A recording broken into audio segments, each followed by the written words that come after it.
नमस्कार। प्रसंगस में आप सभी का स्वागत है। प्रसंगस में आज बात करेंगे कांग्रेस नेता राहुल गांधी की। कांग्रेस नेता राहुल गांधी नेता विपक्ष के रूप में चुने जाने के बाद में काफ़ी आक्रामक मुद्रा में दिखाई दे रहे हैं। जहां उन्होंने एक वीडियो उनका वायरल हुआ था जिसमें उन्होंने कहा कि नरेंद्र मोदी लोकसभा चुनाव 2 बार उन्होंने इच्छा जाहिर की थी कि मैं लोकसभा का चुनाव अयोध्या से लड़ूं, लेकिन सर्वे में उनको बताया गया कि नहीं, आप अयोध्या से चुनाव लड़ेंगे तो मुसीबत में पड़ सकते हैं, मतलब आपकी सीट सुरक्षित नहीं हो सकती है।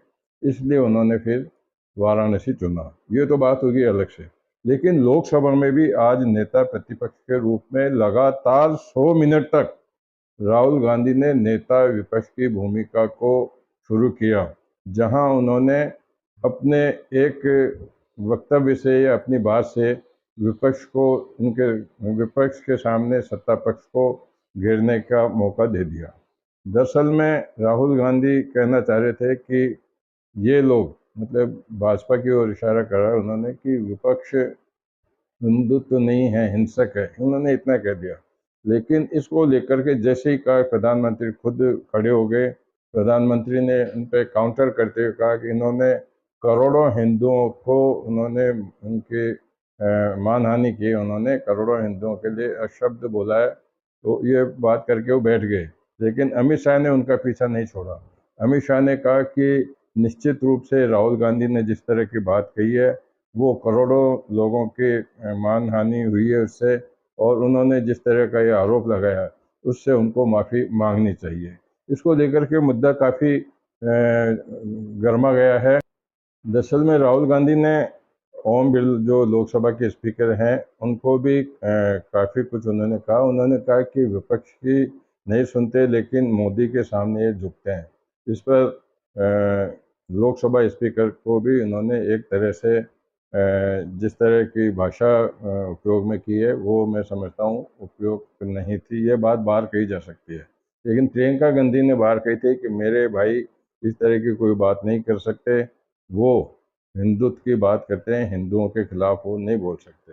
लेकिन इसके साथ साथ में जब उन्होंने एक आज वो शिव जी का भी एक चित्र लेकर के आए थे, जिस पर लोकसभा अध्यक्ष ने 353 का हवाला देते हुए कहा कि कोई चिन्हित चित्र आप नहीं लेके आ सकते। तो उन्होंने कहा कि दूसरे लोग तो कुछ भी लेकर के आ जाते हैं, उनको तो आप कहते हैं। लेकिन उन्होंने बार बार ओम बिरला स्पीकर से पूछा कि क्या सदन में शिव जी का चित्र लेकर नहीं आया जा सकता। बार बार पूछा, आप मुझे बताइए, मुझे बताइए, और वो अपनी बात पर अडिग रहे। आखिर में उन्होंने दिखा भी दिया शिव जी का चित्र। तो इसको लेकर के अब काफ़ी कुछ बातें सामने आ रही है, जिसको लेकर के विरोधाभास भी चालू हो गए हैं।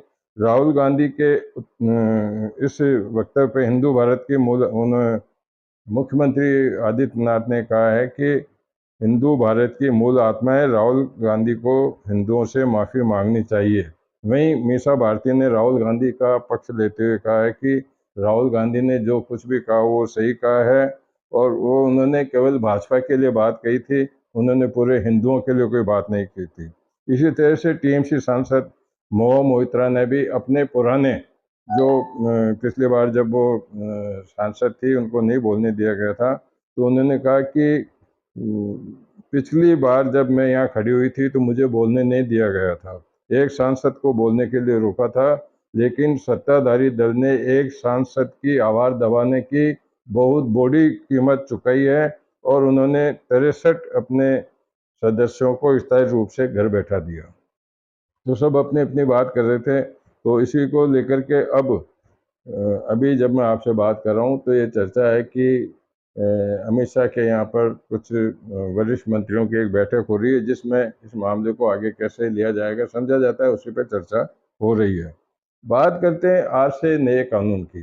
जो आपराधिक कानूनों में जो 3 आपराधिक कानूनों में परिवर्तन किया गया था, जिसमें एफआईआर की ऑनलाइन शिकायत कराने, एसएमएस से ईमेल समन भेजने आदि की जो थी, वो आज से लागू हो गया है, जिसको लेकर के भजनलाल, मुख्यमंत्री भजनलाल शर्मा ने राजस्थान में ऑनलाइन अपने जो पुलिस वाले हैं तथा उसके अलावा जगह जगह पर पुलिस स्टेशन पर भी उनका लाइव दिखाया गया, लेकिन बताया जा रहा है कि अजमेर में लाइव दिखाने के दौरान 2 बार बिजली भी गुल हो गई थी। अब इसके परिणाम आने शुरू हो जाएंगे आज से। पुलिस में इन 3 धाराओं का जो मामला है वो काफ़ी कुछ परिवर्तित होता हुआ नज़र आएगा, और इसको लिए अभी इनको जो पुलिस के अधिकारी उनको भी कुछ प्रैक्टिस, क्योंकि वर्षों से जो नियम चल रहे थे उनकी पालना कर रहे थे, अब नए नियम की पालना को किस प्रकार से अनुसरण करना वो देखा जाएगा। राजस्थान विधानसभा का सत्र 3 जुलाई से शुरू होने वाला है, जिसमें अब पेपर लीक मामले सहित अन्य मामलों पर कांग्रेस सरकार को घेरने की तैयारी कर रही है। वहीं स्पीकर वासुदेव देवनानी ने सभी दलों की एक बैठक बुलाई है, साझा बैठक, जिसमें विधानसभा को चलाए जाने के बारे में बातचीत की जाएगी। वहीं बीजेपी भी कल अपने विधायकों की एक बैठक आयोजित करने जा रहा है, जिसमें आगे की रणनीति बनाई जाएगी। सबसे एक सुख भरी खबर यह है कि कमर्शियल गैस सिलेंडर में उपभोक्ताओं को राहत दी गई है। अब 30 रुपये प्रति सिलेंडर की उसमें कमी कर दी गई है। तो इसको लेकर के भी अब राजनाथ सिंह भी पीछे नहीं रहे। राजनाथ मतलब उसमें काफ़ी मंत्रियों ने उसमें भाग लिया। जब राहुल गांधी ने अपनी बात कही तो हर तरह से उनके अटैक किया गया। रक्षा मंत्री राजनाथ सिंह ने राहुल गांधी के दावों का खंडन, मतलब उन खंडन का किया जो अग्निवीर के बारे में थे। उन्होंने कहा कि राहुल गांधी के दावे सारे जो विपक्षी नेता राहुल गांधी के दावे में वो विपरीत हैं। उन्होंने कहा कि युद्ध में अपने प्राणों की आहुति देने वाले अग्निवीरों को 1 करोड़ का मुआवजा दिया जाता है। उन्होंने कहा राहुल गांधी ने जो किया गुमराह करने की बात कही है।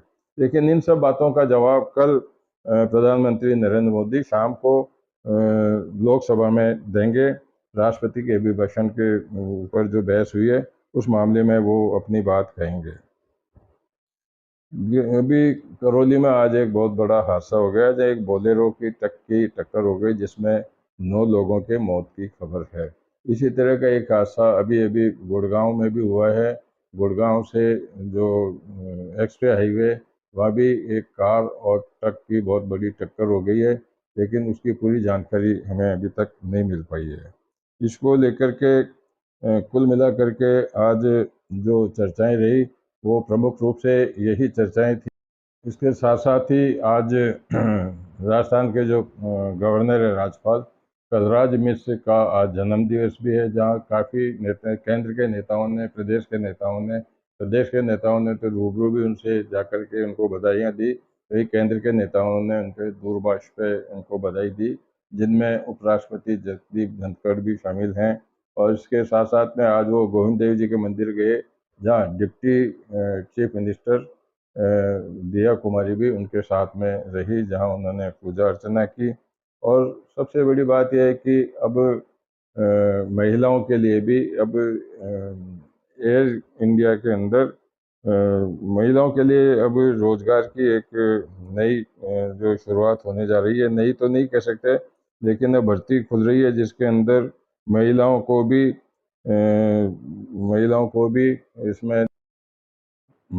भी भारतीय वायुसेना में महिला और पुरुषों के लिए भर्ती है। इसके लिए आवेदन की तिथि 8 जुलाई से शुरू होगी, जिसमें महिलाएं पुरुष उसमें आवेदन कर सकते हैं। इसके साथ में सबसे बड़ी खबर यह है, जिसमें हमने प्रसंगवश में भी एक बार चर्चा की थी, नए जिलों के रिव्यू के बारे में।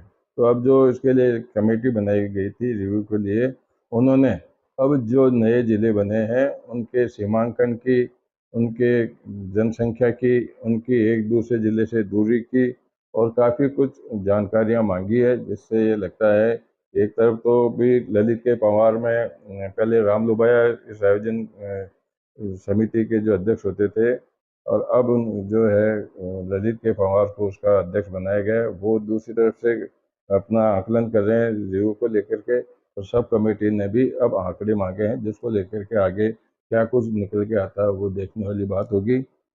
इन्हीं सब चर्चाओं के साथ में आज के प्रसंग को यहीं विराम देते हैं। कल फिर नई चर्चाओं के साथ में आपके सामने उपस्थित होऊंगा। तब तक के लिए नमस्कार। दूसरी तरफ शिव जी कहते हैं डरो मत, डराओ मत, अभय मुद्रा दिखाते हैं, अहिंसा की बात करते हैं, त्रिशूल को जमीन में गाड़ देते हैं और जो लोग अपने आप को हिंदू कहते हैं वो 24 घंटा हिंसा हिंसा हिंसा, नफरत नफरत नफरत, असत्य सत्य असत्य। विषय बहुत गंभीर है।